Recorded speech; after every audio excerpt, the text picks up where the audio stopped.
रविवार सुबह दिल्ली से सटे हरियाणा के गुरुग्राम में लोगों की नींद गोलियों की तड़तड़ाहट से खुली। अंधाधुंध फायरिंग की गई थी। कथित रूप से तमाम उल जलूल कामों के लिए आज बदनाम हो चुके यूट्यूबर एल्विश यादव के घर के ऊपर गोलियां चलाने वाले बदमाशों की संख्या 3 थी। वे मोटरसाइकिल पर सवार होकर पहुंचे। उन्होंने करीब 24 गोलियां यूट्यूबर के खाली पड़े मकान पर झोंकी और भाग गए। नमस्कार दोस्तों, इस वक्त आप बने हुए हैं स्टेट मिरर हिंदी के साथ और मैं हूं आपके साथ आपका हमजुबान संजीव चौहान। आज यहां बेबाक जिक्र कर रहा हूं कुछ साल पहले बिग बॉस का हिस्सा रहकर सुर्खियों में आ चुकने के बाद अब थाने चौकी कोर्ट कचहरी के अक्सर चक्कर लगाते रहने वाले आज के बदनाम यूट्यूबर एल्विश यादव का। एल्विश यादव के घर घटी गोलीकांड की इस दुस्साहसिक घटना की जांच पुलिस को करनी है, करती रहेगी। यह मसला हमारे और आपके बीच का नहीं है, तो फिर इस पर वक्त क्यों ही बेमतलब खराब किया जाए। मैं तो इस वक्त मेरे साथ बने हुए अपने श्रोताओं को बताना चाहता हूं वो गजब की चौंकाने वाली इनसाइड स्टोरी, जिसे सुनकर न केवल श्रोताओं के अपितु एल्विश यादव के चाहने वालों के भी एक बार को रोंगटे खड़े हो सकते हैं। दरअसल इस गोलीकांड से भले ही खबरों में एल्विश यादव आ गए हों, मगर इस कांड से उतना खतरा एल्विश यादव को नहीं है जितना ये गोलीकांड देश के कुख्यात बदनाम गैंगस्टर लॉरेंस बिश्नोई के लिए बवाले जान बन चुका है।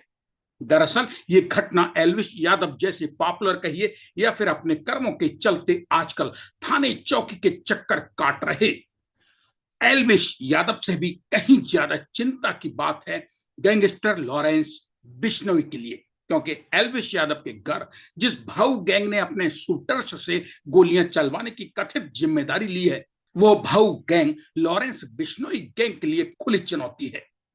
दोनों गैंग्स के बीच बीते कई साल से खूनी जंग चलती आ रही है।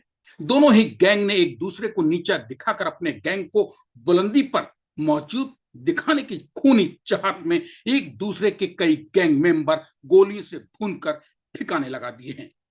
जराइम की दुनिया के उसूलों की नजर से देखें तो ऐसे में एल्विश यादव के घर पर गोलीकांड की जिम्मेदारी लेकर भाऊ गैंग ने ही सीधी चुनौती दी है, तो समझिए लॉरेंस बिश्नोई और उसके शूटर्स को आइंदा इस गोलीकांड का इन दोनों गैंग्स के बीच से निकलकर रिजल्ट क्या आएगा, ये भविष्य के गर्भ में ही छोड़ दीजिए।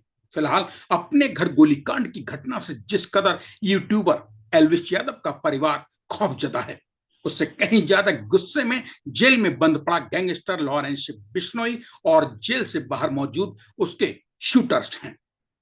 मैंने जब हरियाणा और दिल्ली पुलिस के थाने चौकी की फाइलों और कुछ पुराने पुलिस अधिकारियों को खंगाला, तब कई चौंकाने वाली अंदर की बातें बाहर झांकती हुई दिखाई देने लगी। हरियाणा पुलिस के एक रिटायर्ड उप महानिरीक्षक यानी डीआईजी स्तर के अधिकारी तो कहते हैं कि इस घटना की जड़ में असल कारण रंगदारी वसूली और आपसी गैंगवार हो सकता है। एल्विश यादव चूंकि एक फेमस पर्सनालिटी है, उसके पास दौलत भी खूब है, इसीलिए गैंगस्टर्स को उससे मोटी रंगदारी मिलने की भी पूरी उम्मीद बंद ही होगी। एक संभावना यह भी है कि एल्विश यादव को किसी तरह से खौफजदा करके उससे या उसके परिवार से रंगदारी वसूलने की तैयारी में लॉरेंस बिश्नोई और भाऊ दोनों ही गैंगस्टर के गैंग रहे हों, मगर रविवार को अपने खौफनाक इरादों को अंजाम लॉरेंस बिश्नोई गैंग से पहले भाऊ गैंग ने देकर यहां भी एक बार फिर लॉरेंस बिश्नोई गैंग को पछाड़कर उसे खुली चुनौती तो दे ही डाली है। और लॉरेंस गैंग जब तक एल्विश के ऊपर अपनी काली कुदृष्टि डाल पाता, तब तक या उससे पहले ही रविवार 17 अगस्त 2025 को भाऊ गैंग ने गुरुग्राम स्थित एल्विश यादव के घर पर गोलियों की बौछार करवाकर अपना काम साध डाला। दूसरी एक और संभावना जहां तक मेरी पड़ताल में निकलकर सामने आई है, उसके मुताबिक लॉरेंस बिश्नोई गैंग और पंजाब का खूंखार बमबिया गैंग एक दूसरे के खून के हमेशा प्यासे रहते हैं। भाऊ गैंग के लीडर जिस हिमांशु और भाऊ रिटोलिया और जिस गैंगस्टर नीरज फरीदपुरिया ने एल्विश यादव के घर रविवार को गोलियां चलवाने की जिम्मेदारी ली है, वे दोनों आपस में दोस्त हैं। भाऊ गैंग की जहां बमबिया गैंग से दोस्ती है, वहीं लॉरेंस बिश्नोई और बमबिया गैंग की जबरदस्त खूनी दुश्मनी है। तो ऐसे में इस बात से इनकार नहीं किया जा सकता है कि नीरज फरीदपुरिया, इंद्रजीत राव और हिमांशु उर्फ भाऊ रिटोलिया तीनों ने मिलकर लॉरेंस बिश्नोई गैंग की नजरों में अपना वर्चस्व बनाए रखने की गरज से ही सही एल्विस यादव के घर पर गोलीबारी करवाई हो। इससे एक पंथ दो काज साधे जा सकते हैं। पहला, एल्विस यादव और उसके परिवार को दबाव में लेकर उससे मोटी रंगदारी यानी सिक्योरिटी मनी वसूली का इंतजाम करना। दूसरा, दुश्मन गैंग लॉरेंस बिश्नोई को नीचा दिखाकर जराइम की दुनिया में भाऊ और बम्बिया गैंग का वर्चस्व स्थापित करना। अब आइए जानते हैं कि लॉरेंस बिश्नोई जैसे खतरनाक गैंगस्टर को सीधी यानी खुली चुनौती देने वाला यह हिमांशु और भाऊ रिटोलिया जराइम की दुनिया की आखिर क्या बला है। और जानते हैं अमेरिका में छिपे बैठे बताए जा रहे इसी हिमांशु उर्फ भाई के राइट हैंड दो गैंगस्टर नीरज फरीदपुर या हरियाणा के पलवल का है और उसके दो शूटर्स कुछ महीने पहले ही हरियाणा पुलिस ने पलवल में गोलियों से भून डाले थे। जबकि हरियाणा के रोहतक का रहने वाला बदमाश राव इंद्रजीत सिंह नीरज फरीदपुरिया और हिमांशु भाऊ का विश्वास पात्र मास्टरमाइंड गैंगस्टर है। कुछ वक्त पहले रोहतक में हुए फाइनेंसर मंजीत हत्याकांड में इसका नाम खुलकर सामने आया था। भाऊ रिटोलिया और हिमांशु भाऊ एक ही बदमाश के दो नाम हैं। गैंग के शूटर प्यार से इसे भाऊ कहकर बुलाते हैं। हरियाणा के रोहतक जिले के रिटोली गांव का यह रहने वाला है, इसलिए इसने अपने नाम के बाद में रिटोलिया यानी रिटोला अपने गांव का नाम जोड़ना लिखना शुरू कर दिया ताकि भाऊ के बदनाम रसूख के चलते इसके गांव वालों की ओर कोई नजर उठाकर देखने की भी हिमाकत ना कर सके। कहने को हरियाणा राज्य के रोहतक जिले में स्थित रिटोली गांव आबादी की नजर से कोई बहुत बड़ा या किसी अच्छे काम के लिए मशहूर भले ना हो। इस एक बदमाश हिमांशु भाऊ की बदमाशी ने मगर इस दबे छिपे छोटे से पिछड़े हुए गांव को भी देश दुनिया में बदनाम करवा डाला है। माँ बाप ने तो हिमांशु को बाकी बच्चों की तरह ही स्कूल में पढ़ा लिखा कर अच्छा इंसान बनाने की उम्मीद में दाखिल कराया था। अति का महत्वाकांक्षी हिमांशु भाऊ मगर बिना कुछ करे धरे ही जल्दी से जल्दी रईस बनने की तमन्नाएं संजोए रहता था।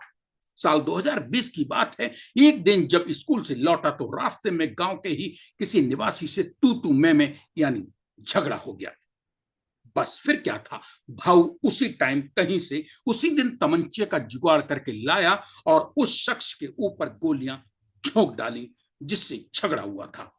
उस घटना में पुलिस ने पहली बार इसको गिरफ्तार करके बाल न्यायालय के आदेश पर सुधार गृह भेज दिया।